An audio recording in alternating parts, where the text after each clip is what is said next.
ඔයාටත් බෙල්ල අත් යට දනිස් වැලමිට කළු වෙලා තියෙනවා නම් අනිවාර්යයෙන්ම මේක try කරලා බලන්න. ටක් ගාලා පැක් එක හදාගන්න විදිය ඔන්න කියලා දෙන්නම්. මුලින්ම අපිට අවශ්‍ය වෙනවා පොල් තෙල්. ඔයාට පොල් තෙල්, ඔලිව් ඔයිල් නැත්තම් මොනවා හරි එඬරු තෙල් ඒ වගේ ඔයිල් වර්ග පාවිච්චි කරන්න පුළුවන්. ඉතින් මේ ඔයිල් වලින් මම තේ හැඳි දෙකක් එකතු කරගත්තා. ඊළඟට මේ එකතු කරගන්නේ දෙහි. හැමදාම කියනවා වගේ දෙහි ලෙමන් ඔය දෙකම එකතු කරගන්න පුළුවන් ප්‍රශ්නයක් නැහැ.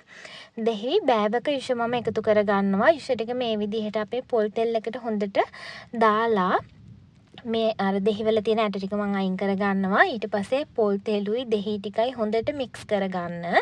ඔයාගේ අත් යට බෙල්ල ඒ වගේම දනිස් වගේ තැන් ගොඩාක් අඳුරු පැහැති වෙලා තියෙනවා නම් මේක අනිවාර්යයෙන්ම ගාලා බලන්න. මේක ගොඩාක් හොඳයි.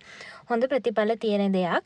ඊට පස්සේ මම මේකට කෝපි එකතු කරගන්නවා. කෝපි වලින් තේ හැඳි දෙකක් එකතු කරගන්න. සාමාන්‍යයෙන් මම මේ කියපු හැම තැනම ඔයා ඇප්ලයි කරනවා නම් මේ ප්‍රමාණය වැඩි කරලා ඔයාට හිතෙනවනේ මේ ප්‍රමාණය මට මදි කියලා ටිකක් වැඩි කරලා එකතු කරගන්න. ඊට පස්සේ සීනි ටිකකුත් එකතු කරගන්න. සීනි ටිකත් එකතු කරලා මේක හොඳට මිශ්‍ර කරගන්න.